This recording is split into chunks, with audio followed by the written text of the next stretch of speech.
कहानी की शुरुआत होती है आज से 10 साल आगे सन 2032 में, जहां पर हमें ईवी नाम की एक लड़की को दिखाया जाता है। और जब ईवी रात को अपने घर की तरफ जा रही होती है तो सड़कों पर पूरी तरह से सन्नाटा होता है। दरअसल आज सड़कों पर पूरे शहर में कर्फ्यू लगा हुआ है, इसीलिए कोई भी बाहर नहीं होता। और तभी ईवी के सामने दो लोग आते हैं जो उसके साथ मिसबिहेव करने की कोशिश करते हैं। ईवी उन लोगों से बचने के लिए पेपर स्प्रे निकालती है, लेकिन तभी वो ईवी को पकड़ लेते हैं। दरअसल ये दोनों सरकारी आदमी हैं और अब वो दोनों ईवी के साथ जबरदस्ती करना चाहते हैं। पर तभी यहाँ पर एक नकाबपोश आ जाता है जो अपना नाम वी बताता है और वो उन दोनों को मारकर ईवी को बचा लेता है। वी का मास्क देखकर ईवी भी उसे देखकर डर जाती है, लेकिन तब वो उससे बहुत प्यार से बात करता है और कहता है कि आज रात को मेरा शो है, क्या तुम मेरे साथ शो देखने चलोगी? ईवी कुछ देर सोचती है और कहती है कि हाँ, मैं तुम्हारे साथ चलूंगी। दरअसल ईवी को लग रहा था कि वी एक मैजिशियन है, क्योंकि उसके कपड़े उसी तरह के होते हैं। और अब वो उसे लिफ्ट से एक बिल्डिंग की छत पर ले जाता है और कहता है कि अब मैं तुम्हें अपना शो दिखाऊंगा। जिसके बाद सामने एक बिल्डिंग में बहुत बड़ा धमाका होता है, जो देखकर भी बहुत खुश होता है, लेकिन ईवी डर जाती है। दरअसल ये एक सरकारी कोर्ट था जहां पर क्रिमिनल्स के ऊपर केस चलते हैं। अगली सुबह दिखाया जाता है कि हर एक न्यूज चैनल पर यही न्यूज होती है कि कोर्ट की बिल्डिंग को किसी ने उड़ा दिया, लेकिन गवर्नमेंट इस बात को छुपाने के लिए ये कहती है कि वो बिल्डिंग बहुत पुरानी हो चुकी थी, इसीलिए उसे ध्वस्त किया गया है। और तभी न्यूज चैनल के ऑफिस में भी पहुंच जाता है, जिसने अपनी बॉडी में बॉम्ब को बांध रखा होता है। दरअसल यहीं से इस न्यूज को बताया जा रहा था कि गवर्नमेंट ने जानबूझकर उस कोर्ट को, उस बिल्डिंग को ध्वस्त किया है। और अब वो खुद लाइव आकर पूरी दुनिया को बता देता है कि कोर्ट की उस बिल्डिंग को मैंने ब्लास्ट किया है, क्योंकि वो उन लोगों को जो बाहर से यहाँ पर आए हैं, उन लोगों को जो उनके खिलाफ हैं, होमोसेक्सुअल्स को और दूसरे धर्म के लोगों को मार रहे हैं। इसीलिए हम इस गवर्नमेंट के खिलाफ अपना आंदोलन शुरू करेंगे। 5 नवंबर को हम पार्लियामेंट हाउस के बाहर मिलेंगे। और ये कहने के बाद जब वो इस बिल्डिंग से निकल रहा होता है तो पुलिस उसे घेर लेती है। वी पुलिस के ऊपर हमला करता है, पर तभी एक पुलिस ऑफिसर उस पर गन तान देता है और इससे पहले कि वो उसे मारता, पीछे से ईवी आकर उसकी आंखों पर पेपर स्प्रे मार देती है। पुलिस वाला उसके ऊपर हमला करता है और ईवी को बेहोश कर देता है। इसके बाद भी पुलिस वाले पर हमला करके उसे वहीं पर गिरा देता है। अब वी को पता है कि सब कुछ सीसीटीवी कैमरे में रिकॉर्ड हो चुका है, इसीलिए वो ईवी को अपने साथ अपने घर ले जाता है ताकि उसे कोई भी खतरा ना हो। ईवी को जब होश आता है तो देखती है कि वो वी के घर पर है। वो इस जगह पर नहीं रहना चाहती, इसीलिए वो यहाँ से निकल रही होती है। वी उसे बताता है कि तुमने मेरी मदद की थी, जो सब कुछ कैमरे में भी रिकॉर्ड हो चुका है, इसीलिए पुलिस को लगता है कि तुम मेरी साथी हो और अब वो तुम्हें ढूंढ रही है, तुम्हें यहाँ से नहीं जाना चाहिए। दरअसल ईवी के पिता भी एक एक्टिविस्ट थे जिन्हें जेल में डाल दिया गया था और उनकी वहीं पर मौत हो गई थी। ईवी के भाई को भी टेररिस्ट अटैक में टेररिस्ट ने मार दिया था और अब वो अकेली है। ईवी समझ जाती है कि उसका यहाँ से बाहर निकलना ठीक नहीं है, इसीलिए वो वी के घर पर रुक जाती है। वहीं वी को दिखाया जाता है जो एक घर पर जाता है और वो उस घर पर जाने के बाद वहाँ पर एक फादर को, साथ ही एक कमांडर को मार देता है और उनके ऊपर रोज रखकर वहाँ से निकल जाता है। और कई दिन बीत जाते हैं, ईवी उसके साथ ही उसी के घर पर रह रही है। वी हमेशा मास्क पहनकर रखता है, इसीलिए उसे नहीं पता कि मास्क के पीछे किसका चेहरा है। हालांकि वो उसका ध्यान रखता है, उसके लिए स्वादिष्ट खाना बनाता है। और अब धीरे धीरे ईवी समझ जाती है कि वी जो कुछ कर रहा है वो सरकार के खिलाफ है, जो आम लोगों के ऊपर जुल्म कर रही है। इसीलिए उसे वी की नीयत अच्छी लगती है, पर उसके काम करने का तरीका उसे पसंद नहीं होता।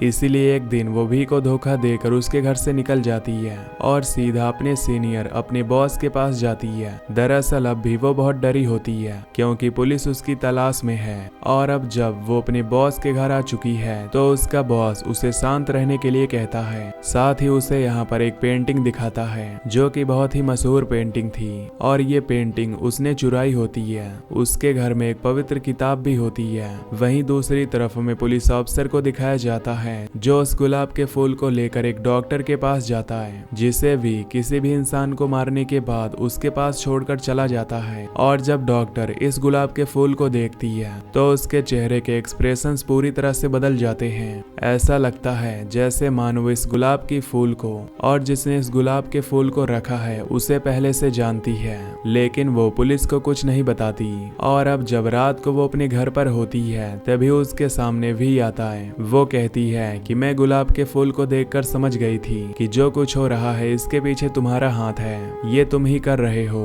वे उसकी बात का कोई जवाब नहीं देता।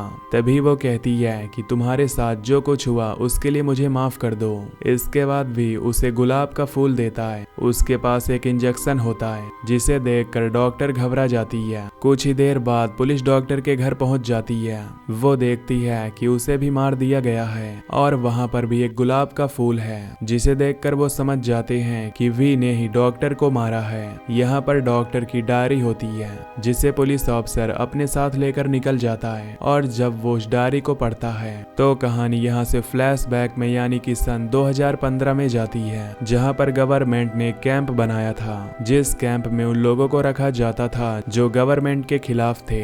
यहाँ पर सभी लोगों के ऊपर बहुत जुल्म किए जाते थे। साथ ही यहाँ पर हर एक इंसान के ऊपर बायोलॉजिकल टेस्ट किए जाते थे, जिसमें अधिकतर लोग मारे जाते थे और उन्हें सेल नंबर 1, 2, 3, 4, 5 में रखा जाता था। लेकिन इन 5 सेल्स के अंदर जितने भी लोगों को रखा गया था वो धीरे धीरे करके मारे गए। सिर्फ सेल नंबर 5 का इंसान बचा जिसका नाम वी है, यानी कि आज जो वी है जो सरकार के खिलाफ लड़ रहा है, ये वही वी है जो आज से कई साल पहले गवर्नमेंट की इस एक्सपेरिमेंट में, जिसे बायोलॉजिकल टेस्ट कहा जाता है, वो उस पूरी जगह को धमाका करके वहां से निकल जाता है। और इस टेस्ट में जितने भी लोग शामिल थे उसमें डॉक्टर, फादर और कमांडर थे, जिन तीनों को वो मार चुका है। कहानी वापस प्रेजेंट में आती है जहां पर पुलिस वाले ईवी और उसके बॉस तक पहुंच जाते हैं। इन दोनों को पकड़ लिया जाता है और अब ईवी से पुलिस वाले पूछताछ करते हैं, लेकिन वो कुछ भी नहीं बताती क्योंकि वो किसी भी तरह वी तक पहुंचना चाहते थे। पर जब ईवी उन्हें कोई इन्फॉर्मेशन नहीं देती तो वो ईवी को बहुत टॉर्चर करते हैं। उसके बाल भी काट दिए जाते हैं और अब ईवी को एक सेल के अंदर बंद कर दिया जाता है। वहां पर उसे एक नोट मिलता है जो उस लड़की का होता है जिसे यहाँ पर पहले बंद किया गया था। वो लड़की भी गवर्नमेंट के खिलाफ थी, उसके ऊपर बहुत सारे इल्जाम थे, उसे बहुत टॉर्चर किया गया था, लेकिन उसने अपने बारे में, अपने साथियों के बारे में कुछ भी नहीं बताया, जिससे ईवी को हिम्मत मिलती है। कुछ देर बाद ईवी के पास एक आदमी आता है जिसने नकाब पहना होता है। वो ईवी को कहता है कि तुम आजाद हो। उसके जाने के बाद ईवी देखती है कि सेल का दरवाजा खुला हुआ है और वो इस जगह से निकलकर सीधा वी के घर जाती है, जहां वी उसका पहले से इंतजार कर रहा होता है। वी उसे कहता है कि तुम्हारे साथ जो कुछ भी हुआ वो मेरे कहने पर हुआ। मैं देखना चाहता था कि तुम्हारे अंदर कितनी सहन शक्ति है। तुम अपने टेस्ट में पास हो गई। ईवी कहती है कि मेरा बॉस कहाँ पर है। वी बताता है कि तुम्हारे बॉस को मैंने नहीं बल्कि पुलिस ने मार दिया है। ईवी उसे वो नोट देती है जो उसे सेल में मिला था। वी बताता है कि ये नोट असली है, ये उस लड़की ने लिखा था जिसे तुमसे पहले पुलिस ने उसी सेल में मार दिया था। अब ईवी यहाँ से जाने लगती है। तभी वी उसे कहता है कि 5 नवंबर से पहले मैं तुमसे एक बार मिलना चाहूंगा। ईवी कहती है कि ठीक है और इसके बाद वो यहाँ से चली जाती है। वहीं दूसरी तरफ पुलिस वालों को वी का मेल आता है। वो पुलिस ऑफिसर से कहता है कि मैं तुमसे मिलना चाहता हूँ और इसके बाद पुलिस ऑफिसर्स उससे मिलने के लिए जाते हैं। वी बताता है कि आज से कई साल पहले सन 2015 में सरकार ने कैंप बनाया था जहाँ पर उन लोगों को रखा जाता था जो सरकार के खिलाफ थे। उनके ऊपर एक्सपेरिमेंट करके उन्होंने एक वायरस बनाया जिन्हें सरकार 3 जगह पर फैलाना चाहती थी, जैसे स्टेशन और स्कूल, जिसमें कई लोग मारे गए। उन लोगों के पास इस वायरस का इलाज था जिस वजह से वो फेमस हो गए। कुछ बेगुनाहों को अंदर कर दिया गया, उनके ऊपर झूठे इल्जाम लगाए गए और जो असली गुनहगार थे उन्हें बड़े बड़े पदों पर रखा गया। इसके बाद भी यहाँ से चला जाता जाता है। अगले दिन पुलिस वाला उन सब बातों की इन्वेस्टिगेशन करता है जो वी ने अपने बारे में बताई होती है। उसका नाम जो आज से 20 साल पहले मारा गया होता है। पुलिस वाले को कुछ समझ नहीं आता और अब 5 नवंबर की तारीख आने वाली है, इसीलिए वी अपने जैसे मास्क पूरे शहर में बंटवा देता है ताकि उसके जितने भी सपोर्टर्स हैं वो सब वहां पर मास्क पहनकर आए। पूरे शहर में मास्क बांटे जाने के बाद एक बच्ची को दिखाया जाता है जिसने वी का मास्क पहना होता है, जिसे गवर्नमेंट का एक आदमी मार देता है। ये देखने के बाद सब लोग गुस्सा हो जाते हैं, वो उस आदमी को मार देते हैं और अब सब इस नई गवर्नमेंट के खिलाफ हैं जो लोगों पर अत्याचार करती है। 5 नवंबर की शाम आ जाती है। जैसा कि वी ने ईवी से कहा था कि शाम को पार्लियामेंट के बाहर जाने से पहले वो एक बार उससे मिलना चाहता है, इसीलिए ईवी उसके पास आती है। वो ईवी को बताता है कि वो पार्लियामेंट को ब्लास्ट कर देगा।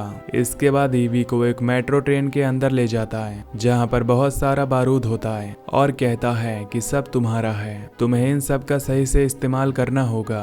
ईवी ये भी कहती है कि हम यहाँ से दूर चले जाते हैं, पर वो उसकी बात नहीं मानता और पार्लियामेंट हाउस की तरफ निकल पड़ता है। वहीं हमें बहुत सारे लोगों को दिखाया जाता है जिन सब ने वी की तरह मास्क पहने होते हैं और जब ये सभी पार्लियामेंट हाउस के बाहर पहुंचते हैं तो वहां पर आर्मी की बहुत बड़ी तादाद होती है। वी उनसे कहता है कि वो सरेंडर कर देगा, पर तुम्हें यहाँ चांसलर को लाना होगा और अब चांसलर को भी यहाँ पर लाया जाता है। वे उसके सामने जाता है और उसे मार देता है। पुलिस वाला कहता है कि मैं तुम्हारा चेहरा देखना चाहता हूँ, लेकिन वी उसे अपना चेहरा नहीं दिखाता, जिसके बाद वी के ऊपर कई गोलियां चलाई जाती हैं। वी भी उन सब पर चाकू से वार करके उन सब को मार देता है और इस जगह से निकलकर एक बार वो उसी अबैंडन मेट्रो स्टेशन पर जाता है जहाँ पर ईवी है। वो उसकी हालत देखकर डर जाती है और उसे हॉस्पिटल चलने का कहती है। वी मना करता है और कहता है कि मैंने एक बात तुम्हें कभी नहीं बताई, मुझे तुमसे प्यार हो गया था, मुझे तुमसे वो सब कुछ मिला जो कभी मुझे इस दुनिया से नहीं मिला। और इसके बाद वी की मौत हो जाती है, जिससे ईवी को बहुत दुख होता है क्योंकि कहीं ना कहीं वो उसे पसंद करती थी और अब उसकी बॉडी को वो ट्रेन पर रख देती है। और इससे पहले कि वो ट्रेन को चलाती, यहाँ पर पुलिस ऑफिसर आकर उसे गन पॉइंट पर ले लेता है। दरअसल ट्रेन सीधा पार्लियामेंट के नीचे जाएगी जहाँ पर ब्लास्ट होगा और पूरा पार्लियामेंट धरती के अंदर समा जाएगा। पुलिस वाला ईवी से ट्रेन रोकने के लिए कहता है। ईवी कहती है कि अगर आज हमने इस ट्रेन को रोक दिया तो वो शुरुआत कभी नहीं होगी। पुलिस ऑफिसर जानते हैं कि ईवी सच कह रही है और अब ट्रेन यहाँ से निकल जाती है। वहीं पार्लियामेंट हाउस के बाहर दिखाया जाता है जहाँ पर बहुत सारे लोग पहुंच चुके हैं जिन सब ने वी का मास्क पहना होता है। उनके सामने आर्मी होती है, लेकिन आर्मी को ऑर्डर देने के लिए चांसलर नहीं होता, इसलिए वो उनके ऊपर फायरिंग नहीं करते। और कुछ देर बाद ट्रेन पार्लियामेंट हाउस के नीचे पहुंच जाती है, जिससे एक बहुत बड़ा ब्लास्ट होता है और यहाँ पर आतिशबाजी भी होती है, यानी कि अब जो नई सरकार बनेगी वो लोगों के हित के लिए काम करेगी। वहीं पुलिस ऑफिसर ईवी से पूछता है कि उस मास्क के पीछे कौन था। वो कहती है कि वो हर एक वो इंसान था जो सिस्टम से लड़ना चाहता था, इसीलिए हम उसे कोई नाम या पहचान नहीं दे सकते। वो हम सब में से एक था। वो एक ऐसा फ्रीडम फाइटर था जिसने सब कुछ बदल कर रख दिया। और इसी के साथ ये मूवी यहीं पर एंड हो जाती है। दोस्तों वीडियो को लाइक और चैनल को सब्सक्राइब कर दीजिए। Till then take care, love you, bye bye.